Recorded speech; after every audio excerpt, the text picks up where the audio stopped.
اب وہ بعض قادیانی جو ہے وہ ڈنڈورا پیٹتے پھرتے ہیں. آپ کو نہیں ملے اللہ کا شکر ہے, کسی کو ملے بھی نہ, ملتے نہیں ہیں, بڑے طریقے سے وہ کام کرتے ہیں.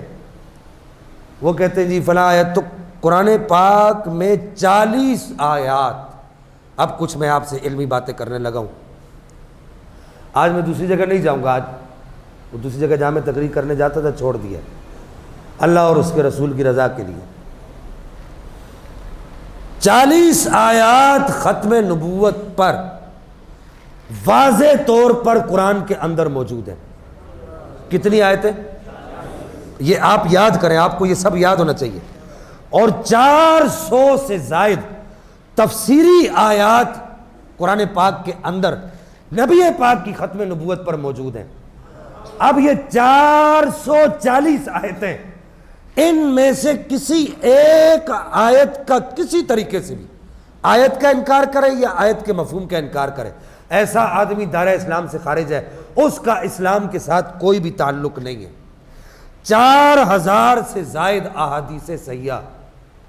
کتنی بولے میری ملت کا نوجوان بولے؟ 4000 سے زائد احادیث صحیحہ ہیں جن میں نبی پاک کی ختم نبوت کا ذکر موجود ہے.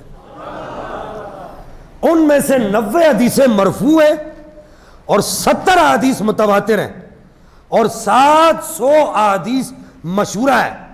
ان میں سے کسی حدیث کا انکار بھی کفر ہے اور اسلام سے بغاوت ہے. اور ختم نبوت کی حدیثوں کو روایت کرنے والے جو صحابہ ہیں, ان کی تعداد میری معلومات کے مطابق, جو میں نے تحقیق کی, میرے پاس جو لکھی ہوئی ہے, میری معلومات کے مطابق جو ختم نبوت کی روایتیں نقل کرنے والے جو صحابہ ہیں, ان کی تعداد 1110 ہے. بولتے جائیں نا سبحان اللہ. اور وہ تابعین اور تبع تابعین جنہوں نے ختم نبوت کی حدیثیں نقل کی ہے, ان کی روایت 10,000 سے زائد بنتی ہے. ان کی تعداد 10,000 سے زائد بنتی ہے. مشرکین و کفار سے جب جہاد ہوتا ہے تو اس وقت ٹوٹل 120 جنگیں لڑی جاتی ہیں اور 120 جنگوں میں ٹوٹل 250 لوگ شہید ہوتے ہیں.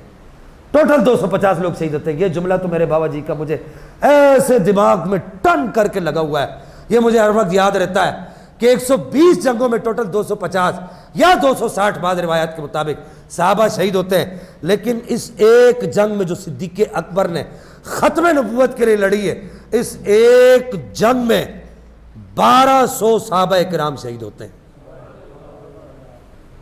ایک جنگ میں 1200 صحابہ کرام شہید ہوتے ہیں. اس مسئلے کی کوئی اہمیت ہے جب ہی تو یہ مسئلہ اس قدر حساسیت اختیار کیا ہوا ہے. اور حضرت صدیق اکبر نے پتہ کیا کیا؟ حضرت صدیق اکبر نے پوری اسٹیٹ کا جتنا بھی خزانہ تھا, پوری مملکت اسلامیہ کا جتنا بھی خزانہ تھا, جہاں جہاں رسول اللہ اپنی حکومت قائم کر کے گئے تھے, سارا خزانہ جب بیت المال میں آیا تو حضرت صدیق اکبر نے کہا ہم بھوکا رہ لیں گے, ہم پیاسا رہ لیں گے, ہم بغیر ملک کو بھوک پیاس کے بغیر چلا لیں گے. لیکن اب رسول اللہ کی ختم نبوت پر حملہ ہو رہا ہے, مسیلمہ کذاب رسول اللہ کی ختم نبوت پر حملہ کر چکا ہے. اب ملک کا سارا خزانہ ان مجاہدوں کو دیا جائے گا, ان کو تلواریں لے کر دی جائیں گی, ان کو اسرہ لے کر دیا جائے گا, ان کو زرہ لے کر دی جائے گی, ان کو لوہے کی ٹوپیاں لے کر دی جائیں گی. سارے کا سارا ملک کا خزانہ ان مجاہدین ختم نبوت پر صرف کیا جائے گا. سبحان اللہ. اب ہمارے حکمران کہتے ہیں ابھی ملک غریب ہے تو ہم یہ سٹینڈ نہیں لے سکتے, تو یہ نہیں کر سکتے. اب تو جس کے لیے کر رہا ہے وہ تو دیکھ کون ہے, جس کے لیے اگر تو کرنا چاہے وہ دیکھ ہے تو کون, وہ اللہ کا محبوب ہے. تو ایک دفعہ رسول اللہ کے لیے آواز تو اٹھا, تو ایک دفعہ کفر کی آنکھوں میں آنکھیں ڈال کے تو دیکھ.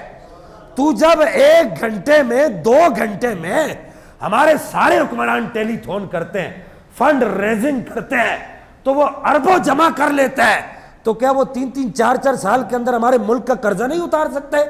IMF کے منہ پر نہیں دے مار سکتا ہے؟ ایک دفعہ تو رسول اللہ کے لیے آواز اٹھا کر تو دیکھ, ایک دفعہ تو رسول اللہ کے لیے کفر کی آنکھوں میں آنکھیں ڈال کر تو دیکھ, تجھے دنیا رجب طیب اردگان جیسا بنا دے گی. آج رجب طیب اردگان کو اسلامی دنیا میں کیسے دیکھا جاتا ہے؟ ہر اسلام کا چاہنے والا اس سے محبت کرتا ہے. کیوں؟ اس نے رسول اللہ کی ناموس پر کوئی سودا نہیں کیا. تم بھی تو کر کے دیکھو یار, تم کیا بوگس ایٹمی طاقت, وہ تو ایٹمی طاقت بھی نہیں, وہ تو ترکی تو ایٹمی طاقت بھی نہیں ہے. ایٹمی طاقت ہے ترکی نہیں, لیکن رسول اللہ کی ناموس کی بات آئی, اس نے کہا مر جائیں گے لیکن رسول اللہ کی عزت پر کوئی سودے بازی نہیں کریں گے.